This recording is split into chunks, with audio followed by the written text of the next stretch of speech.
Hi guys, welcome back to another episode. Allahum barik, lads. I'm not gonna lie to you. The level of consistency. Oh, I'm loving it. I maybe we have to change the name even. Right? I'm not gonna lie to you. We don't feel like Scope no more. No. It's not what we normally do. You know what I mean? We've changed the game. Allahum barik. I think we know what the C in scope is now.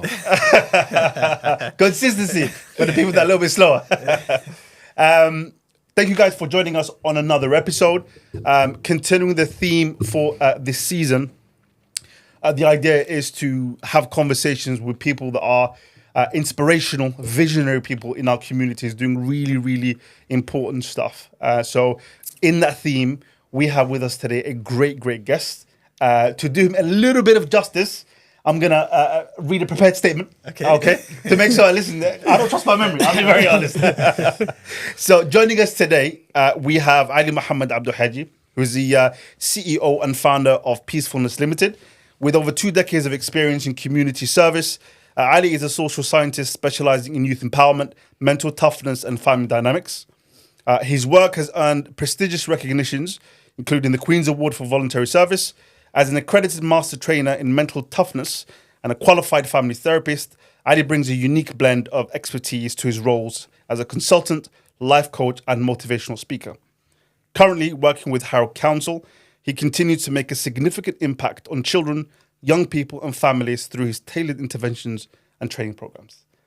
Ali, thank you so much for joining us today. Thank you. Great to be here. Great to be with young people. I always believe that for the change to happen, you guys need to take over, and it's really privileged to be with you guys. Awesome, excellent. Even though I think some people watching might disagree with the term "young" for us, I think We don't want to talk about that too much. we don't want to expose ages right now. I'll be honest with you. We are still young. I don't know about you, Salman. Okay, to get started, Ali, first of all, obviously, thank you so much for joining us today. I'm sure it's going to be a great discussion, and I'm very much looking forward to hearing from you, as I'm sure our guests will as well. Just to get started, before we get into everything, I'd love to hear a little bit more about your story, how you got started, and the very beginnings of what got you to where you are today. Thank you. I was born in Eritrea, East Africa. I think start the journey there.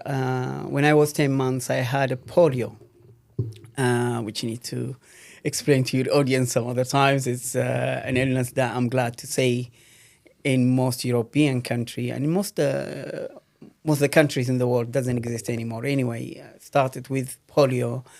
Had a polio as a child, and then when I was about 5 or 7, we went to Saudi Arabia.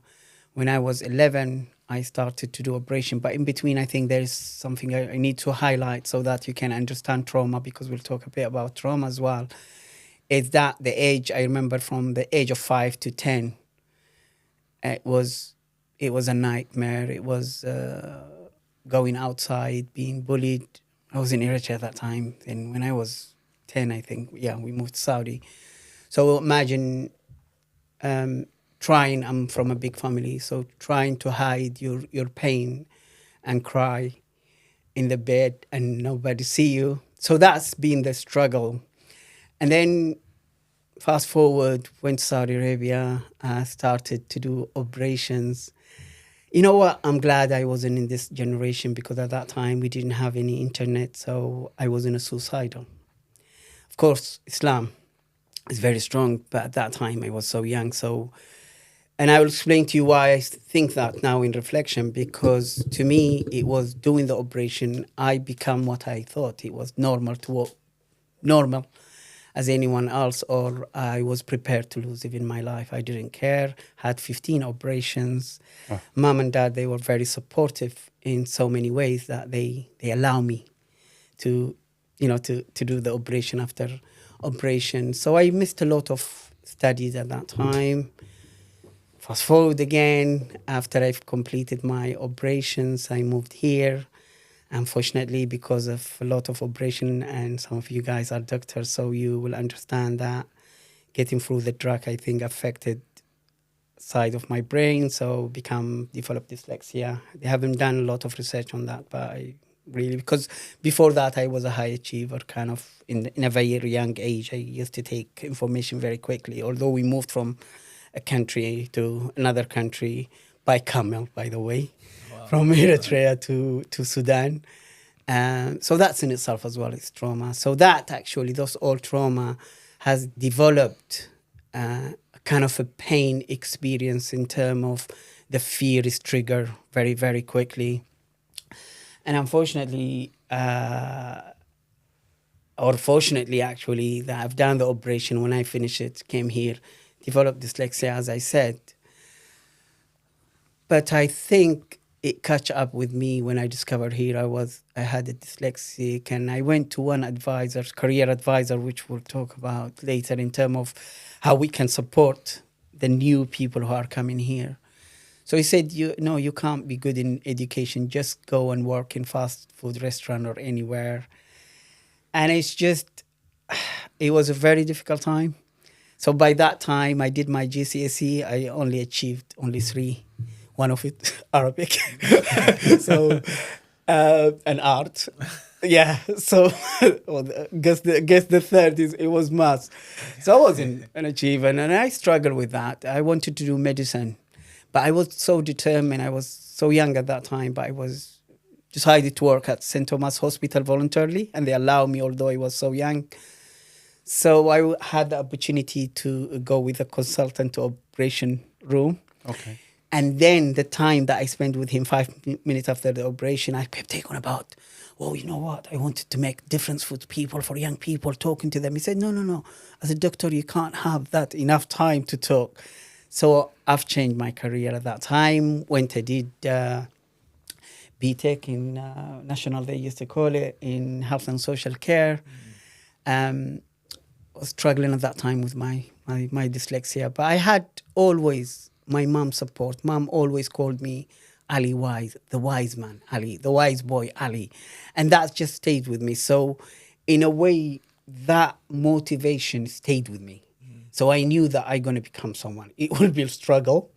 So imagine after that, went to university to do social science after completing I wasn't watching TV. I gave my TV, I remember, to a friend. I came by myself here. I gave my TV to my friend, and university was a struggle, to say the least. But I always believed that I can make a difference because I was involved in supplementary school. I went to them to be a volunteer, but they helped me to discover me. And I was working with the family. And then in a very young age, before even I go to university, I was teacher in one school. And then in another supplementary school, I became a head teacher. And from then on, I think changes start. I start to believe myself, although there is a doubt as well within that. Finish university, worked in residential care home for children. Mm-hmm. And so passionate. But then I decided to leave when I discovered one of the children, we knew that it was going somewhere. And she was very vulnerable. And when I asked the manager, you know what, we need to follow her. She said, no, your job is here. Mm-hmm. When she's outside here, you just report to the police. And I thought, that's not me. That's when I was as well studying university. And then I moved from that to, I just graduated and an opportunity come to work with young people.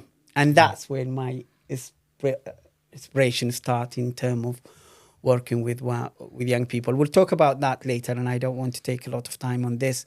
But anyway, went to work with the community in leadership program. Was called Millennium Volunteer. Mm-hmm. I was the only staff, and I was the youth advisor, so I capitalized in having the two kind of part-time job, to work with young people. And that's when I start to believe that, you know what, I've got a message that I can send. And my weakness then start the process of, the polio, the dyslexia, start to be I start to see as strength. Because then the problem with any disability is acceptancy. And that's why Allah subhanahu wa ta'ala said, say alhamdulillah to any, because when you say alhamdulillah, you look for solutions. With all that success, went to Harrow Council after that, but still I was doubting myself. And I remember having a meeting after we achieved so much within the community. Then I moved to Harrow Council. But I remember doubting myself. Whenever my colleagues say opinion, I don't say it. And just decided to study more about, mental toughness, emotions, I guess to discover myself. Where I am now, I think in a very contained place. Things that was challenging for me and was causing me trauma, which is the dyslexia and polio, they become my strength because my empathy and sympathy level now is high.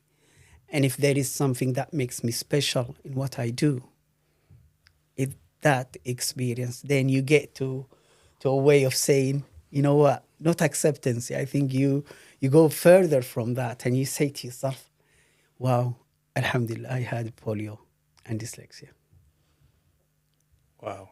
Beautiful. Allah Barak. Now, like, I was just sitting here for the last 10 minutes, Allah Barak, and thinking, you know what, if we're aspiring to just do maybe 10% of what you've done, Allah Barak, it's so beautiful to see, because there's so many people who are very individualistic based, and from a young age to actually think about other people. Although you've gone through everything you've gone through, you're still thinking about how can I give back to the community. It just is a testament to who you are as an individual. Absolutely.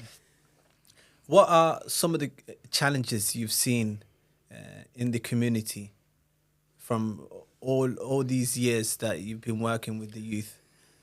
You see, first we have to go to the background. You've got two things and a very dangerous combination. Colonize and trauma. Now, let's discuss colonize first. The colonizer, when they come, they need to create anything so that you fight against each other, so that they can be in control. Yeah? Now, with that, they make you to believe that you are less. And this is a great problem. So when you feel you are less, then what happens? You fight among each other. Yeah? And you start to admire whoever is colonizing you. Hence, that's why sometimes, or some people, or some society, the lighter you are, the better you are, they think. This is coming from colonizing communities. And what's happened, there is a lot of research around that, especially the American Filipino, they've done a lot. And you start to admire the others. So in that process, self-esteem gets destroyed. Because the way you evaluate yourself, you're starting from a place where I am less. Therefore, if you are less, you're going to become a pleaser. So you see the other person. And with that, you create a mentality of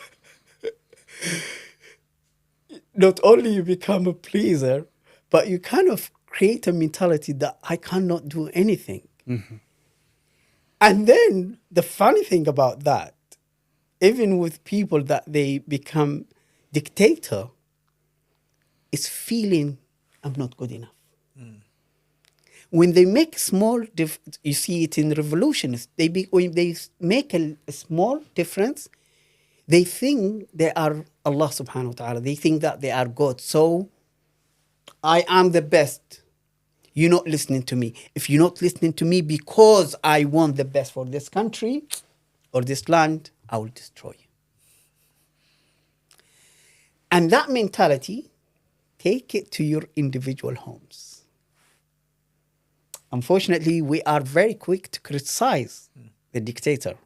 But then we become dictator in our own homes because that sense of feeling less, it makes you to behave as an authoritarian, which is in parenting We shouldn't do that. You don't develop personality. You knock self-esteem down. That's one. The second one is trauma. Trauma, if we don't try, and from your platform here, I think you need to, whenever you do leadership, you need to concentrate. It is a must in healing people. Because it can be the first generation, in your case, guys, most of you were born here or raised here, or for the new people who come in, that's first generation trauma. Trauma is trigger our fear. So when we act, when we want to do anything, we act on a fear because our emotion take over. And what I call in part in our brain safety, let's save it for simplicity, let's stay to that. Our safety part of our brain tell us don't get involved, leave it alone, stay away. And we don't come to the front of our brain. Let's call it boardroom, and they call it boardroom because that's the analytical. So we make the wrong choices. Now, the young person that you see in the corner of the street selling drugs, I promise you most of the time you're going to find that the parenting style was dictating to that child to do things, and violence might happen. So they react on their fear. And when they react on their fear, you get to that level of numbing your empathy and you're not emotional. And what you do all of the things, you don't care about life. And unfortunately, if we don't start to change as a community, the way that we parent, if we don't have those conversations, if we're not reaching the child by making them feel calm to this part of the brain, then we will struggle. But then you're asking someone who's been through trauma to be very calm. That's another question. And therefore, then we've got a responsibility as well, not to the generation that you guys are working with, but to my generation and older, to help them to heal and let them understand that you're losing your temper because of different reasons. So now, to just answer your question, and I hope I did tackle some of it, trauma and colonization, it needs to be in our mind whenever we're trying to make a difference. Because of that, I think as communities, we do underachieve. And for us to get over this, I think we need a lot of leadership program. And the leadership program needs to concentrate on self-awareness as well. Self-awareness is very important. So that what we're doing, we're challenging that the trauma, the dads and mom that they've been through, and that shouting at home, it's not because they want to be horrible to their children. They love their children. But what they've been through is so much that it's putting them, even it's affecting the way they treating the child. So if we are going to address the problem that we're facing, whether it's, alhamdulillah, we've got so many good examples, of course, but we're concentrating on how we can make a difference to the youth. I think the parenting styles need to be looked at. And the young people who've gone through that, I think in any leadership programs that you do, self-awareness needs to be very important of it, and discussing the trauma that their parents might have been through. Wow. First of all, mashallah, I think your first point about colonization, within 1 minute and 30 seconds, you've encompassed all the issues every ethnic minority has ever faced across the world, diaspora, or back home, in that short amount of time, because it hit so home. Yeah, man, I'm gobsmacked. Basically I've seen different aspects of what he's said in different communities, in history, in colonization, in present. Because if you want to know a people, you look at the history, how they behave.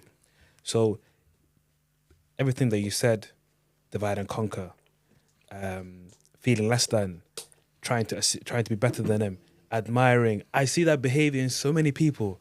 I'm like, yeah, man, you're all colonized, man, and you're colonized still today. SubhanAllah, wallahi, that is remarkable. It's an incredibly powerful point among so many powerful points, Alam Barak.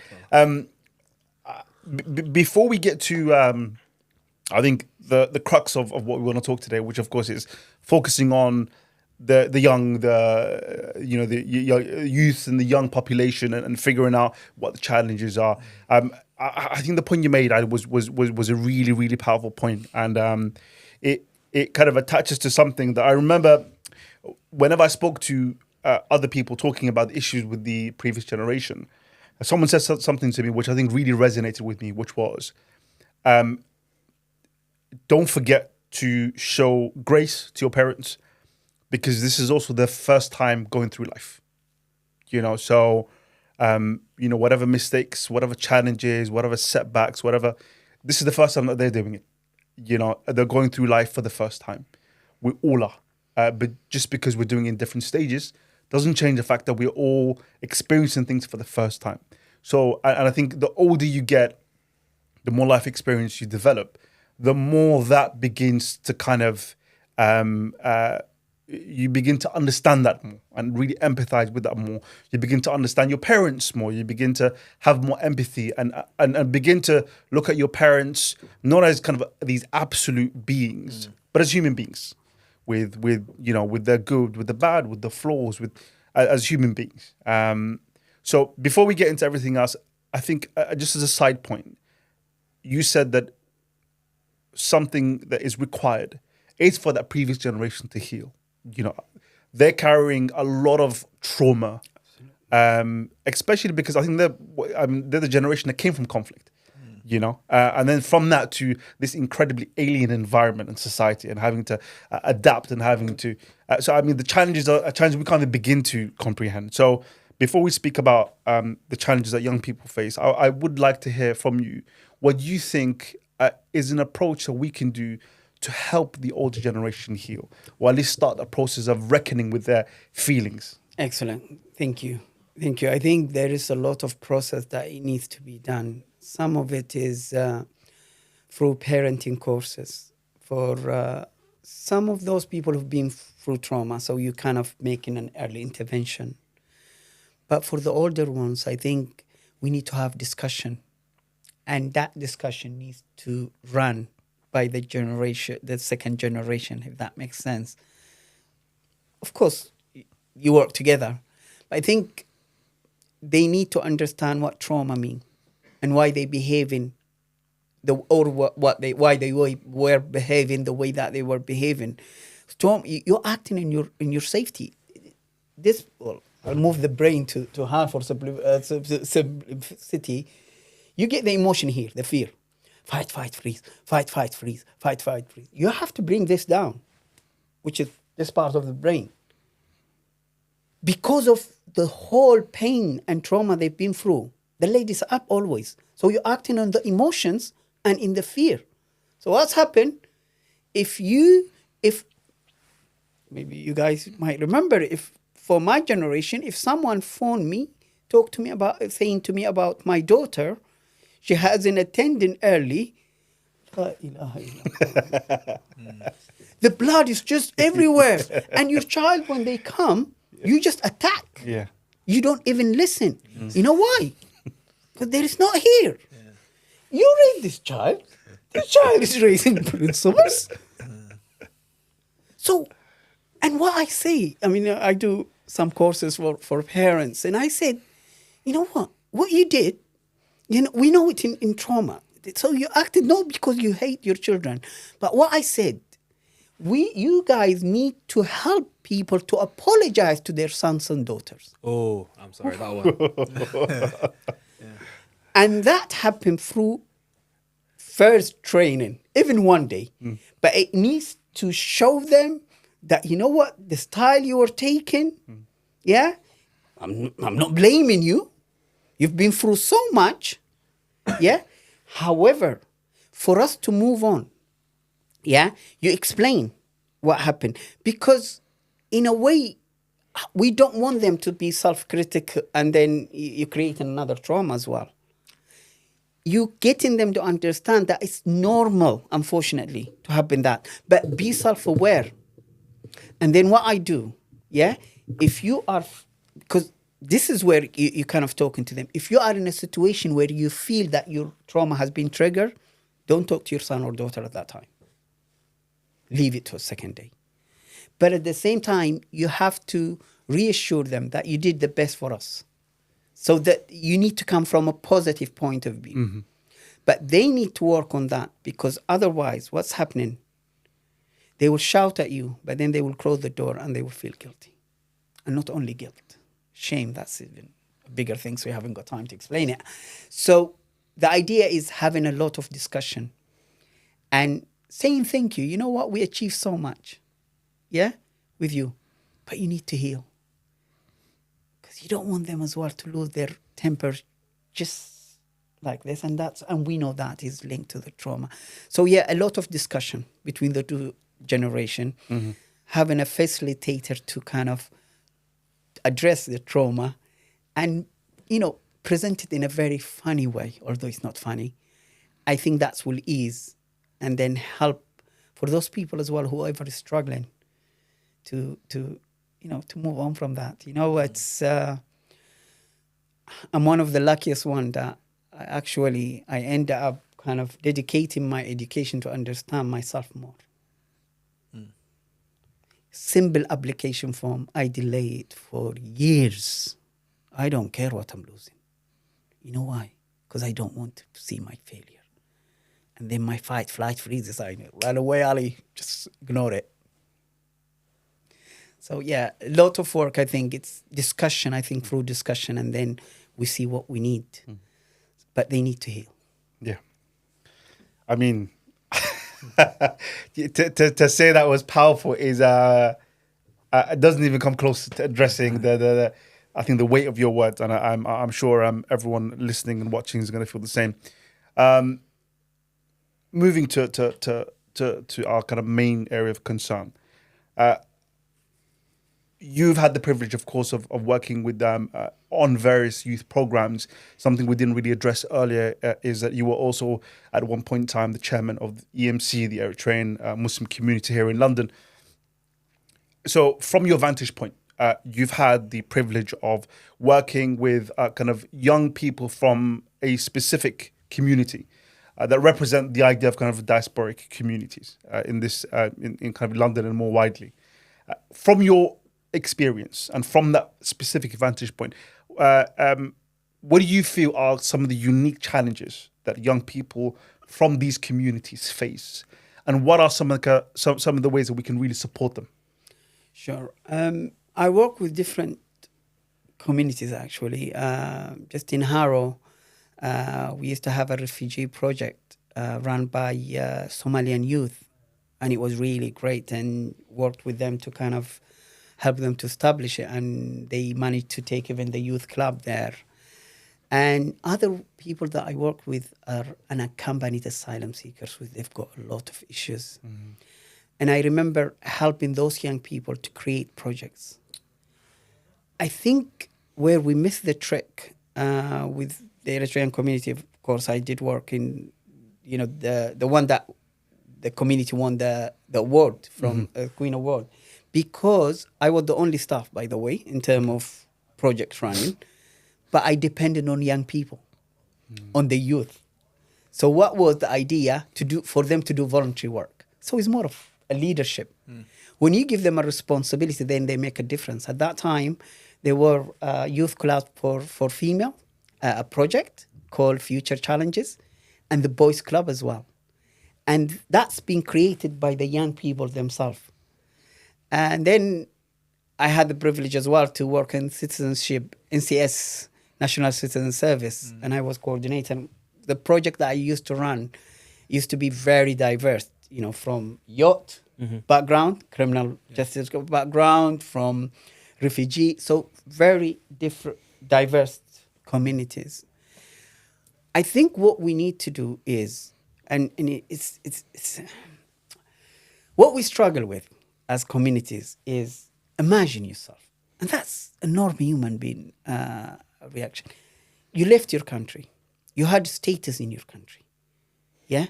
You had education and everything. You came here, you are nothing. I remember when I used to run a school, a parents came to me, Ali, he said, and it's until today, it really pained. I was in college at that time. He said, Ali, my child become my parent, he said. Because when I go to school with them, I depend on them to translate. Wow. When I go to any offices that we want to do anything, whether for the housing or anything, my child take control and interpret to me what he wants to interpret to me. Now, those people lost everything. Now, unfortunately for some of them, those community organization is getting back their respect. So what happened? My generation and the generation before, they took control of the community organization and they stayed there. Like, we haven't got new generation. You don't give them a chance. You know why? Because they will challenge you. Of course. You might not feel it that way, and you might be really good and you wanted to make a difference, Yeah. but then you start to doubt them. And what happened then? People from that generation, they stay for a long time in that community organization. And through that, a lot of opportunity are lost. Now, I did give the example of winning the Queen's Award for a charity organization because young people made it. I was the coordinator, maybe I was managing. I gave them the platform to perform. Then you had so many good examples which helped the community organization, to get that recognition. But then the problem what happened is when you come to trustees, this is your status. So you don't reflect. You feel, like what we were talking about, that dictator kind of mentality that if I'm not there, nothing is going to happen. But with that, the dangerous things, you're not doing very well in your life, in outside life. You've got a lot of qualification, but you end up doing unskilled jobs. So this is the only place that you can get a status from. And now what happened is that you push those people away, the other generation, the second generation, and within that, then you're losing so many good intervention because I don't know the young people today more than you. And the younger you are, the more you're going to understand them. That needs to change if we are going to develop our organization. We need to encourage leadership. We need to get people that, not our generation, to stay on those offices for a long time and to have a scheme where we have leadership, where we're training people to take the leadership. If we don't do that, then what you end up, 5 or 7 people, they run in the community. Those people who have got an interest to become leader, genuinely they want to make a difference. However, unconsciously, my concern is that's power. They don't want to let go. To change that, we have to have a lot of conversation. And I think the generation, your generation and the younger generation, they need to take the power. They need to ask those questions by themselves. And the good thing about the second generation is that they've got their own profession. Doctor, engineer, business person, they are contained within that. So when they come back to the community, they will come back with the mentality of making a difference. And know what? At that time, possibilities start to happen. Because you including everyone. You're listening to everyone. And we lack those ideas. Then instead of, even if the young people themselves start to open something, then the criticism from the communities is so high. Oh, what they doing? Oh, what? No. Give them a chance. So I think we have a problem with the structure in itself. I think my generation, let me say, they need to give a chance and they have to have an open eye that we cannot stay there for the whole of our life. But the younger generation as well, they need to challenge. and take over. Because if we don't do that, you know what's going to happen? That child who's selling crack on the street, you're not going to have any intervention from the community. Beautiful. No, when we were driving here to London today, and we were kind of running through what we're going to talk about, the one thing we always realize is when we're talking about the challenges and the youth is that it is a blame game. Majority of the time, the Gen Z, millennials are always to blame, right? But you've just discombobulated us because you have said that, listen, you went straight to the root of the problem, right? Which it's very refreshing to hear. It's more of a accountability kind of point of view where it's like, listen, we need to look at it from our lens as the older generation, right? And we always talk about how we have dictators back home, but it's so true that we have dictators here. In our own home. Right? And they are in every city, every diaspora community, there are a group of maybe 10 to 15 people who run everything. And it's very interesting to touch upon the fact that it's because it comes with status. The one thing they had back home is they all had careers, they all had status, they all had everything. They come here, they've lost their independence, they've lost their reputations, their status. Now, the very few people who actually managed to become leaders of the community, they regain some of that status, right? Which is so interesting because we are currently going through it, especially in Birmingham. There are so many organizations that, you know, are still run by the older community who don't want to. And on top of everything else, Scope, how we started now 10 years ago was because the platform was by older people, and anytime we wanted to talk about issues or challenges, the one thing that people always used to say to us was, you're born yesterday. Like, what do you know about issues or problems that the community has? Very dismissive, so we thought, you know what, for our generation and the ones younger than us, we need to make our own platform so that we can shine some light onto the issues and talk for ourselves. Why do we need to ask for permission to talk about issues that are taboo in our community? Because there were so many issues within our community that maybe 10 years ago was like, don't talk about it, hush, like, no. So-and-so is not in prison, he's back home on holiday. Do you know what I mean? So now I think we're getting better at talking about issues. And maybe trauma, which is a big thing that you spoke about, is the right time to talk about it. Oh, yeah. 5-10 years ago, I don't think it was. Yeah. I think as well, like, you've humanized your generation, basically. Yeah. Like humans can make mistakes, Yeah, can have faults, and all these things come to the root problem, which is self-esteem. Oh, yes. Which is basically it. Yeah. Retaining onto titles, because without it, they might feel less than, which comes back to colonization Again. Thank you. But and you know, and that's why I said it's a very dangerous combination. And you know what? I talk about my generation or the generation before, not out of criticism. It's more about they didn't heal. So why do we expect that from them? Now, you said something very special here. You said when someone in prison, oh, that's my fault. You know what happened? And this is the problem. You see, it's you dealing with illness, and we have to admit it. We are anyone, who came to this country or to Europe or to anywhere, who left the country by force. They are traumatized. Simple. Now, if they are traumatized, trauma brings a lot of things with it, and it does affect our self-esteem as well, because you are down. Colonization, we say that is you feel less. So what happened here is that the child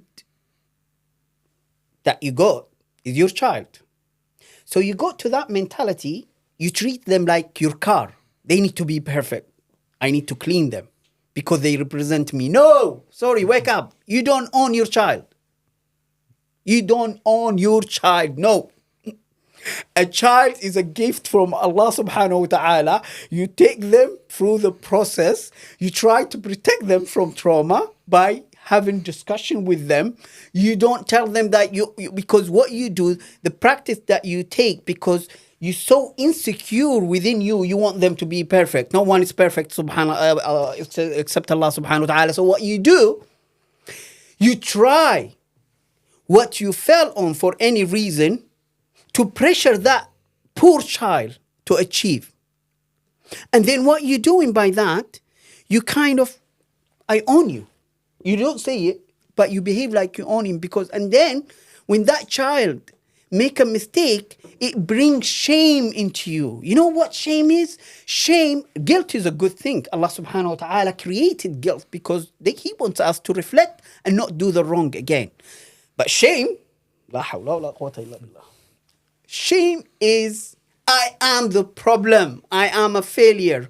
So because it's so painful to address that with yourself, although it's not your fault as so much, but what you do, this child brought a shame to you. Then cover it up. You see your child just got a drug and came home, you find out, instead of going to a specialist, keep it between us. And then the child is advanced that you can't do anything about it. You know why?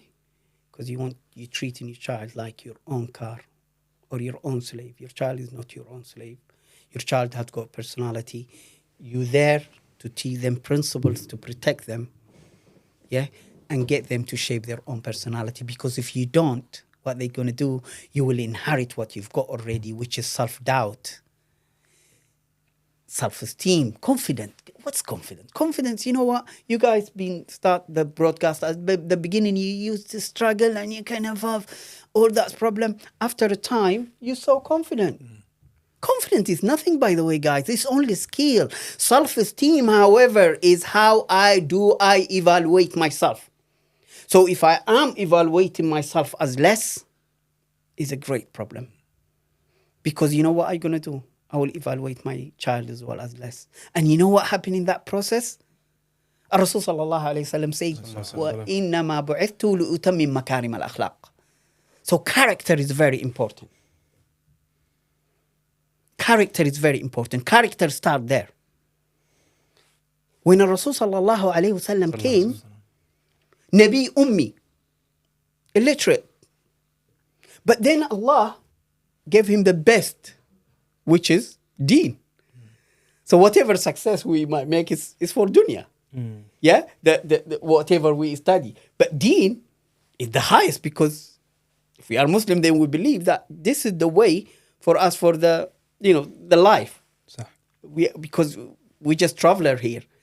He gave him that. But then you look in Surah Al-Qalam, when he talked about Rasul sallallahu alaihi wasallam, he said, وَإِنَّكَ لَعَلَى خُلُقٍ عَظِيمٍ. You've got the best of the characters. Is that making sense? But what you do when you feel less, you feel that education, is everything. And that your child without education is nothing. So you put that stress in yourself and you stress to your child, and you tell them, you make them their self-esteem, if they haven't achieved any qualification, they are nothing. So their value is associated with education. It shouldn't be that way. Yes, we encourage education, but education at the end of the day is only skill.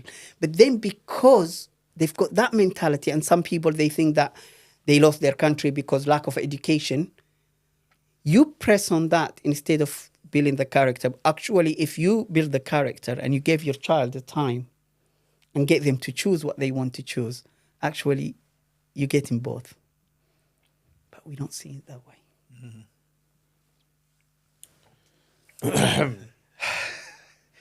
SubhanAllah. Run out of water, man.